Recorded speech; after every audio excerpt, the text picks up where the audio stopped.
오늘도 하나님의 은혜 가운데 하나님의 말씀을 나눌 수 있도록 인도하신 하나님께 감사를 드립니다.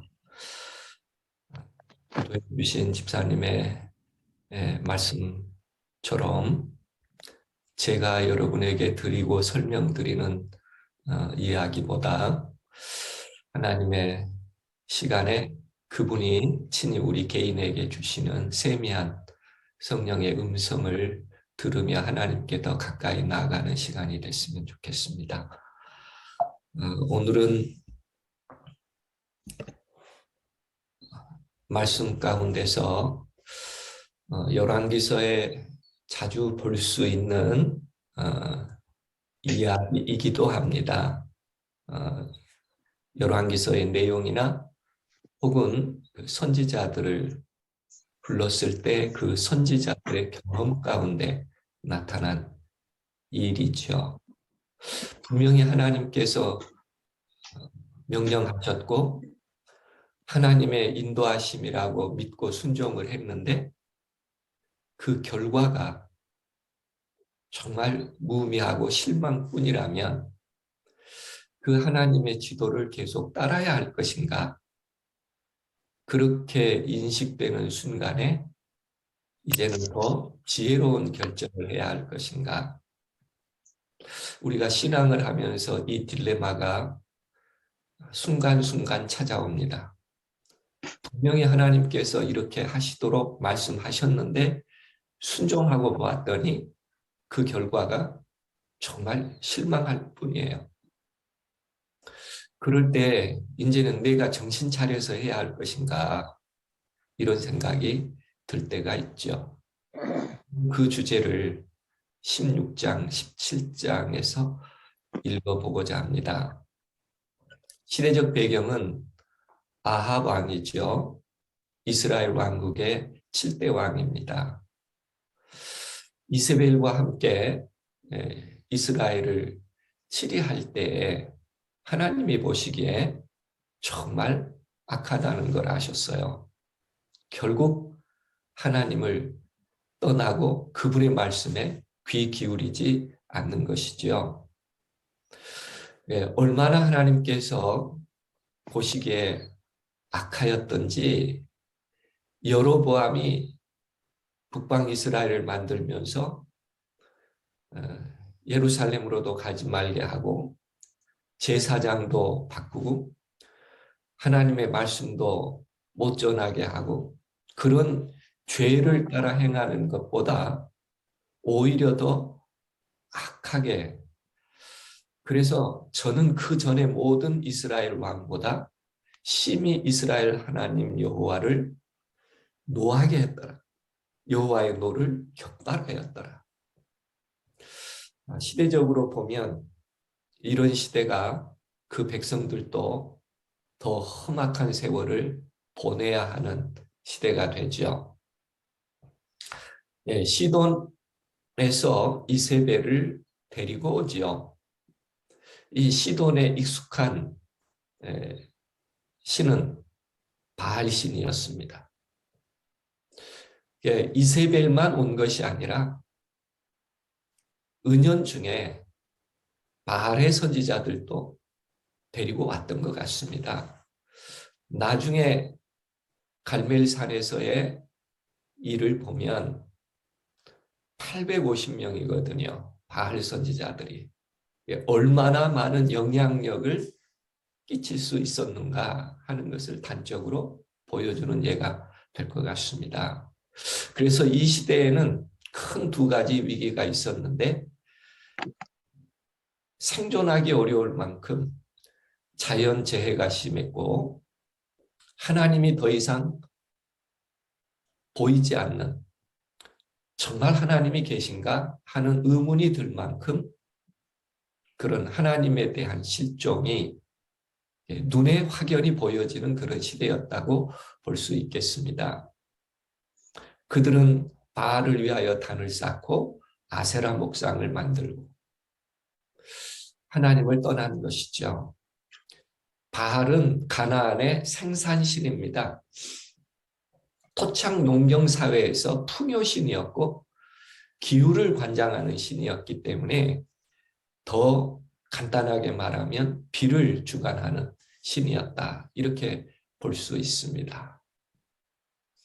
그런데 엘리야를 통하여 하나님께서 비를 바알이 주관하는 것이 아니라 여호와 하나님께서 비를 주관하신다는 것을 분명하게 보여주기 위하여 디셉 사람 엘리야를 부른 다음에 아합에게 가서 이렇게 말하라고 합니다. 앞으로 내 말이 없으면 수년 동안 우로가 있지 않으리라. 비도 이슬도 없을 것이라. 사실 이슬이 식물을 자라게 하는 경우도 되죠. 인간이 생존할 수 없을 만큼 척박해진. 그런가 하면 하나님의 말씀을 경히 여기는 시대였죠. 베델 사람 히엘이라고 하는 사람이 여리고를 건축하는데 그 터를 쌓을 때 맏아들 아이람을 잃고 그 문을 세울 때 막내 아들 수급을 잃습니다. 이것은 여호와께서 눈의 아들 여호수아에게 하신 말씀 그대로 응했다는 겁니다. 여호수아 6장에 보면 여호수아가 분명하게 경계합니다. 이 여리고성을 누구든지 일어나서 건축하는 자는 여호와 앞에서 저주를 받을 것인데 그 기초를 쌓을 때 장자를, 문을 세울 때 그 계자를 이룰 것이다. 하나님을 다 잊어버렸죠. 하나님의 말씀이 기억되지 않죠. 결국은 히엘이 여리고 건축을 하다가 그 아이들을 잃어버립니다. 다시 말하면 아합 왕이 치세했던 시대에 하나님의 말씀은 거의 찾아볼 수 없었고 기억되지 않는다. 그래서 하나님께서 이런 사건을 통하여 말씀에 순종하는 것이 얼마나 중요한지에 대하여 사소한 것 같지만 기억해야 할 것이라고 하는 것을 분명하게 보여주십니다. 그러나 그 시대의 삶에 있어서는 자연재해나 하나님이 더 이상 존재하지 않는 것처럼 느껴지는 시대는 포비아라고 할 수 있는 두려움과 공포가 있는 시대였다라고 설명해 볼 수 있겠어요. 분명히 하나님은 엘리야를 통하여 앞으로 수년 동안 우로가 내리지 않겠다라고 말씀하시죠. 3년 반 동안 비가 내리지 않는 세상이죠. 결국은 바알이 주된 일이 풍요요 비를 내려주는 것인데 아무리 선지자들이 구해도 비를 얻을 수 없어서 바알에 대한 부정적 인식이 하나님께로 향해야 됨에도 불구하고 그러지 못했습니다.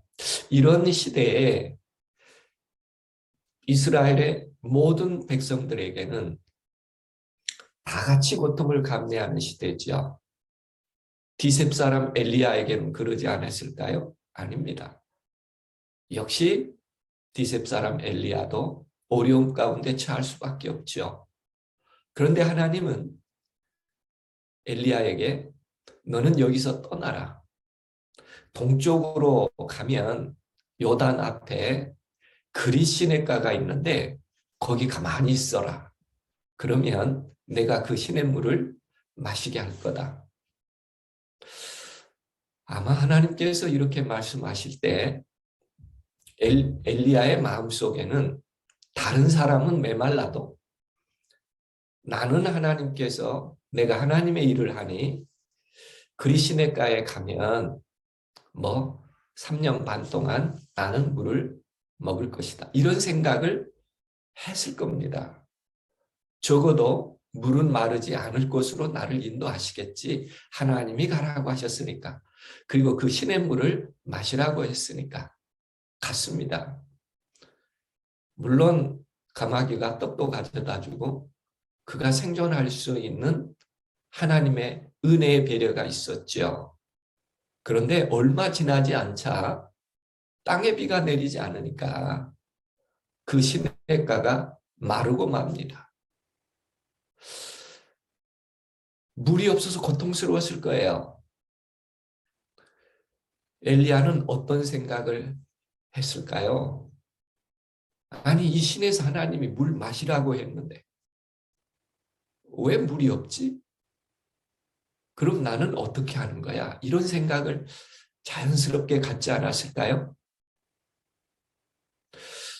3년 반 동안 비가 내리지 않으면 어느 계곡이나 다 마르죠. 시냇물이 점점 말라가며 그의 삶에 고통이 오자 은혜가 넘치는 것이 아니라 기대했던 은혜는 오히려 고갈되어 갑니다. 물이 말라 더 이상 어떤 은혜도 없는 것처럼 견디기 어려웠죠. 하나님에 대한 믿음이 식어갈 수 있습니다. 불평이 커질 수밖에 없지요. 생리적 욕구가 인간의 가장 기본적인 욕구니까요.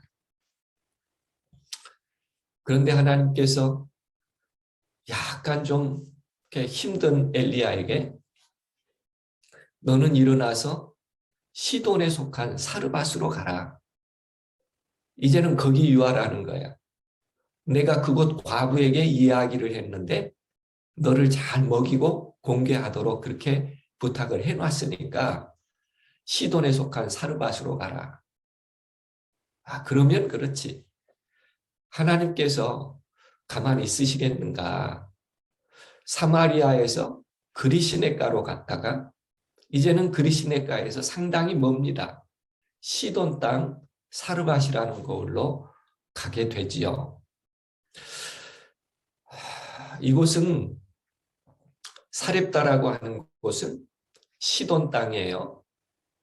근데 시돈이라고 하는 말을 들을 때 약간 우리말로 찝찝하다고 할까요? 석연치 않다고 할까요? 시돈 땅은 사실은 이세벨이 살았던 곳이고 바알의 중심 도시 중에 하나였다고 생각할 때 시돈으로 가라. 그 말은 이세벨의 땅으로 가라는 말과도 같거든요. 석연찮지만 그래도 하나님이 가라고 했으니까.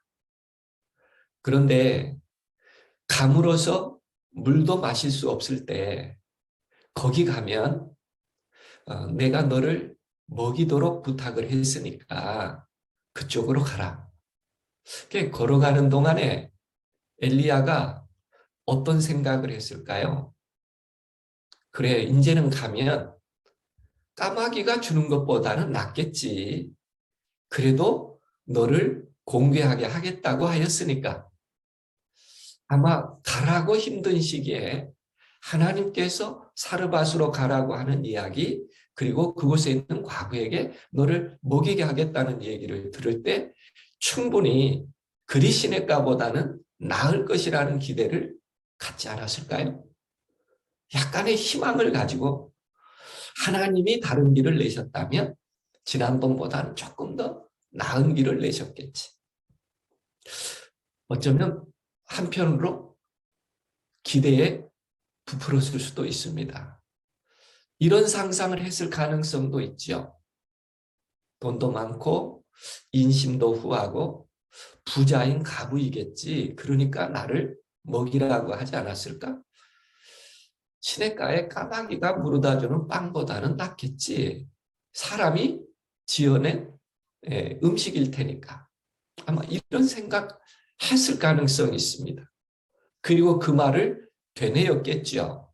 내게 음식을 주게 하였느니라. 이럴 때는 하나님이 얼마나 감사하고 또 나의 하나님이고. 그런데요, 약 400리 여행을 해가면서 기근이 마칠 때까지 염려 없을 것이다. 그런 마음으로. 그런데 가서 만난 사르밧 과부는 나무가지 죽고 있는 겁니다. 대화를 해보니까 끼니를 얻을 수 없는 가난한 과부예요. 아주 가난에 찌든 모습이 역력합니다. 그때 엘리야에게는 어떤 생각이 들었을 것 같습니까? 기대와 전혀 달랐어요.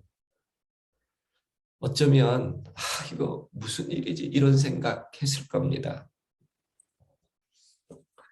엘리야가 만난 사르밧 과부는 한 가지 생각밖에 없었어요. 삶과 죽음 사이에는 가루 한 움큼밖에 없었기 때문에요. 그런데 어떻게 나에게 음식을 제공할 수 있겠습니까? 하나님은 분명히 내게 음식을 먹일 것이다 라고 얘기했는데 상황을 들어보면 불가능한 것이죠.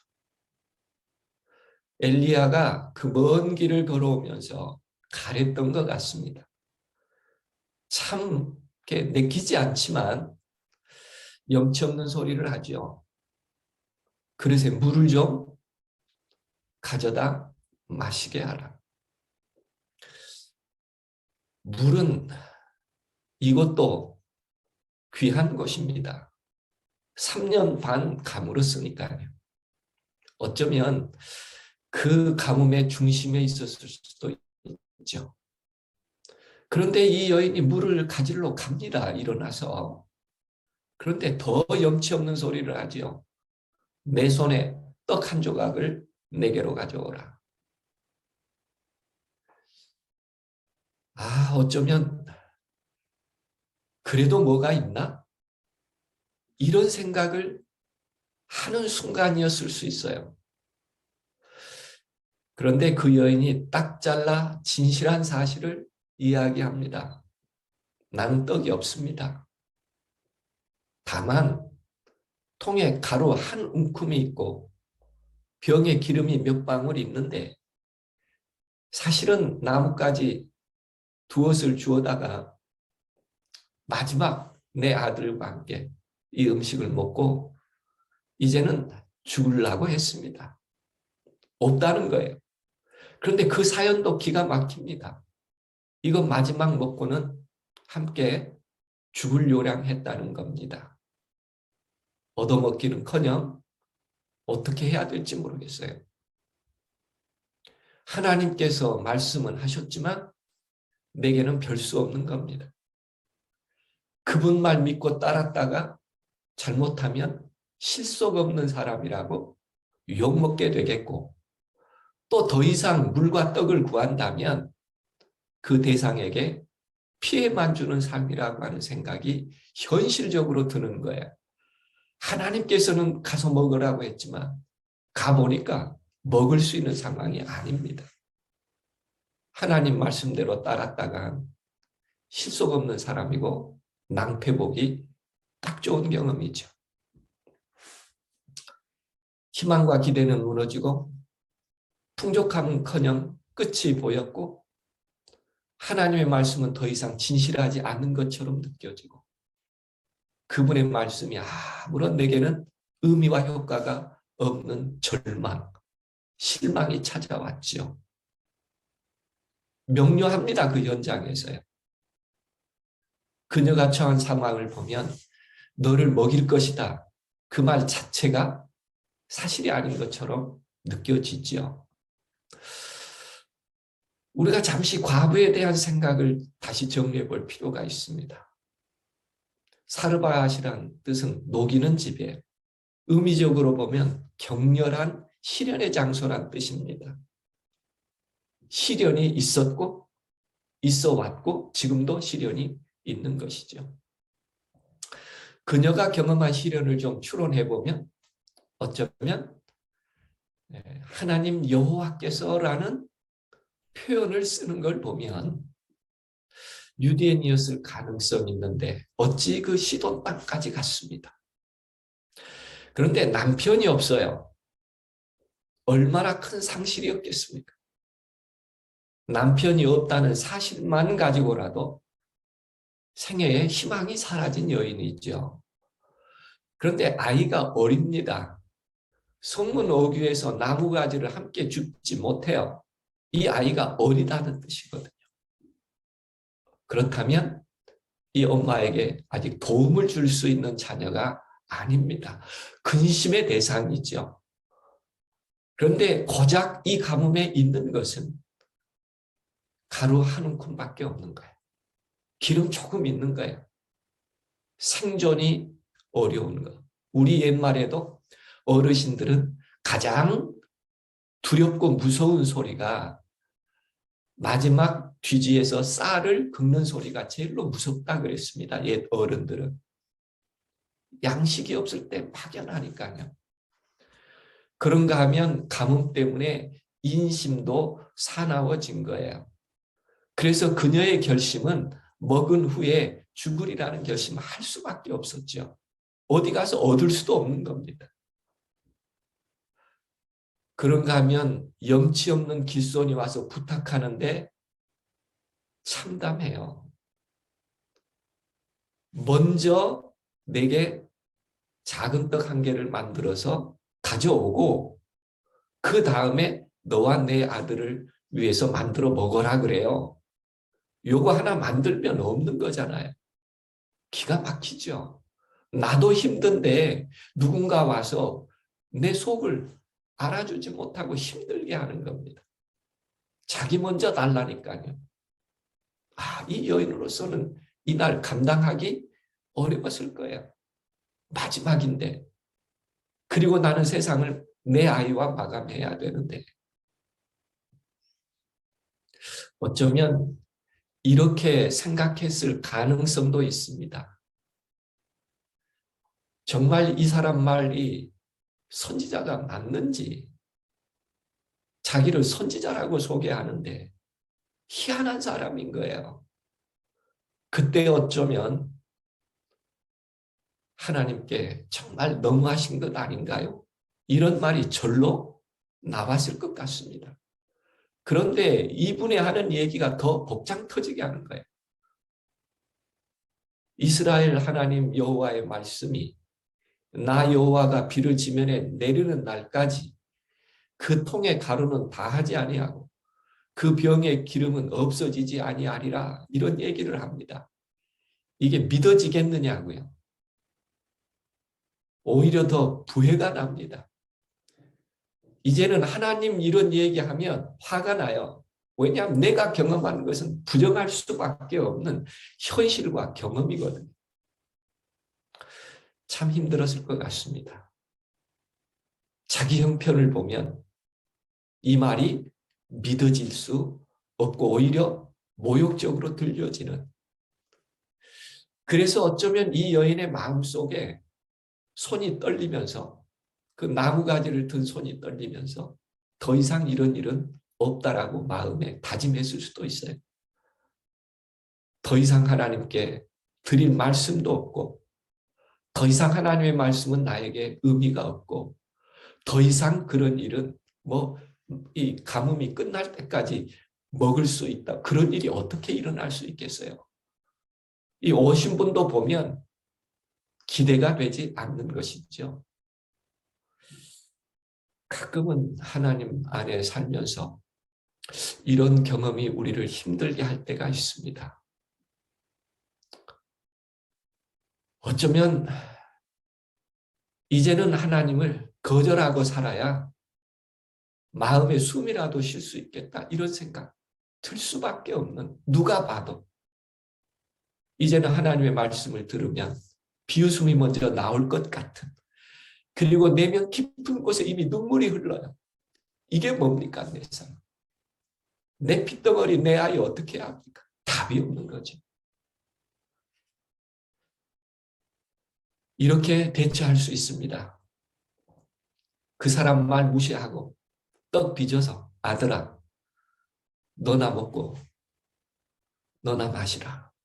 모성의 본능 아니겠어요?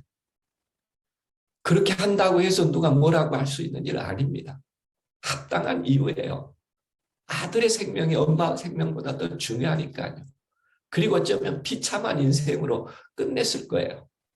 이런 생각이 왜 들지 않았겠어요? 그러나 우리는 다시 한번 생각해 봅니다. 내 생각이 삶을 주관하도록 해야 할 것인가? 그래도 이 순간도 하나님의 말씀을 믿는 성도가 돼야 할 것인가? 내 현실의 삶이 나의 삶을 주관하도록 맡겨야 할 것인가? 아니면 지금은 그렇게 아무것도 보이지 않지만 여전히 하나님의 말씀을 신뢰하는 사람이 되어야 할 것인가? 지금 이런 이 화가 날 것 같은 이런 감정이 나를 주관하게 해야 할 것인가? 아니면 하나님의 약속을 그래도 이 순간 믿는 성도가 돼야 할 것인가? 그런데요, 이 여인은 저가 가서 엘리야의 말대로 하였더니 참 놀라운 일이에요. 상황으로 읽어보면 불가능한데 엘리야의 말대로 했다는 것입니다. 그랬더니 여러 달을 먹을 수 있었다고 성경은 기록하고 있습니다. 이 여인에게 있어서 세상에서 가장 배부른 떡입니다. 이 여인에게 있어서 가장 맛있는 떡입니다. 이 여인에게 있어서 지금까지 빚어본 떡 중에 가장 재미있는 떡입니다. 놀라운 일이었어요. 믿음이란 모든 것이 불가능한 것을 알면서도 순종하는 마음으로 한 걸음 더 내딛는 것을 믿음이라고 이야기할 수 있을 것 같습니다. 사르밧 과부는 불확실한 선지자의 말을 믿고 지금 그가 가지고 있는 확실한 것, 즉 빵과 기름을 포기함으로써 오히려 죽음을 각오했던 미래가 보장될 수 있었습니다. 과연 우리도 주님의 말씀을 믿고 현재 내가 가지고 있는 이 세상 모든 것을 버릴 수 있을까? 어쩌면 믿음이란 오늘 내 현실을 이끄는 하나님의 인도를 끝까지 믿고 오늘 그 생각까지도 하나님께 맡기는 것이 열왕기서를 통해서 또 엘리야와 사르밧 과부의 경험을 통해서 하나님은 우리들에게 말씀하십니다. 그런가 하면 이 두 사람이 스스로 존재할 수는 없었습니다. 엘리야도 그 상황에서 스스로 존재할 수 없었고 사르밧 과부도 그 상황에서 스스로 존재할 수는 없었지만 두 사람이 서로를 배려하고 협력하는 삶을 통해서 행복이라는 것을, 생존이라는 것을 얻을 수 있었습니다. 작은 성리적 만남이지만 두 사람이 스스로의 생각으로 결정하거나 존재했다면 함께 생존할 수 없었어도 함께 생존할 수 없는 두 사람이 서로의 작은 배려와 귀 기울임을 통해서 또 정말 입에 나오지 않지만 하나님의 말씀을 반복하면서 선을 행하며 생존할 수 있는 기회를 갖게 된 것이죠. 그러므로 믿음이란 가능성 없는 두 사람이 가능성 이상을 하나님 말씀에서 실현해 가는 것을 우리는 열왕기서에서 말하는 믿음이라고 정의해 볼 수 있을 것 같습니다. 최인호 에세이에 보면 인연이라는 것에 이런 비슷한 글을 하나 씁니다. 우리는 흔히 천사를 날개 달린 성스럽게, 악마는 눈이 충혈되고 두 개의 뿔이 있어 흉측하게 표현할 때가 있는데 그러나 실제 천사는 그런 모습으로 나타나지 않을 것이다. 천사가 날개를 가진 거룩한 모습으로 나타난다면 모든 사람이 그를 알아보고 그를 기꺼이 맞을 것이다. 모든 천사는 평범한 사람의 모습으로 나타나고 모든 악마들도 평범한 모습으로 나타날 것이다. 어쩌면 예수께서 다시 태어난다고 해도 내 이웃처럼 평범한 아저씨의 모습으로 나타나지 않겠는가. 그런 글을 씁니다. 그러면서 이렇게 그의 생각 하나를 더 정리하죠. 만남과 이별보다 더 중요한 것은 상대에게 어떤 사람으로 기억되는가이다. 죽은 사람보다 더 비참한 사람은 잊혀진 사람이요. 잊혀진 사람보다 못한 것은 나쁘게 기억되는 사람이다. 우리들에게 생각 하나를 정리해 봅니다. 때로 나도 한계가 있고 내가 만난 또 다른 타인도 한계가 있을 수 있어요. 우리는 흔히 이런 경험을 합니다. 오래 사귀어 봐야 조금씩 알 수 있다. 아이고 이제 아는데 어떻게 그 사람을 알아? 좀 사귀어 봐야지. 그런데 시간이 지나면 지날수록 정말 그 사람을 알 수 없다는 생각이 들어요. 시간이 더 지나면 더 그 사람을 알아가는 것이 아니라 기대에 대한 실망만 커집니다. 결국 끝내는 어떤 생각이 드냐면 세상에 믿을 사람 하나도 없다는 생각 들어요. 그러면서 이렇게 스스로를 챙기죠. 나라도 잘해야지. 나라도 잘해야지. 그래서 성경은 소자 중에 냉수 한 그릇 주는 자도 결코 그 상을 잃지 않을 것이라고 얘기하면서 그렇게 할 때에 마치 추수하는 날 얼음 냉수 같이 그 주인의 마음을 시원케 한다고 얘기합니다. 나도 어렵고 할 수 있는 일이 없지만 그래도 하나님의 말씀에 의지하여 순종할 수 있다면 어쩌면 세상에서 가장 배부르고 맛있고 재미있는 하나님께서 보여주시는 그 아름다운 결정적 은혜를 우리가 입으며 살 수 있지 않을까. 열왕기서에서 이 두 장이 그 한계 앞에 있는 그리고 의심할 수밖에 없는 삶을 두고 우리들에게 하시는 말씀이라고 받아들여집니다. 꼭 우리 오늘 또 기도하고 있습니다만 하나님 말씀대로 순종했는데 나에게는 무의미하고 이제는 실망뿐이라고 한다면 다시 한 걸음 더 하나님의 말씀에 귀 기울이며 오늘 또 한 걸음 더 하나님께 가까이 나아가는 그런 아침이 되기를 간절히 바라면서 오늘 말씀을 줄여야 할 것 같습니다. 엘리야와 사르밧 과부의 믿음, 우리 믿음이 되고 우리에게는 없지만 매일 서로 한계를 가진 사람들의 만남을 통해서 하나님의 역사를 경험해 가며 하나님께서 내가 너를 공개하였다고 하는 것이 우리 삶의 축복이 되고 의미가 되는 아름다운 하루 되기를 바라면서 말씀 마치겠습니다. 감사합니다.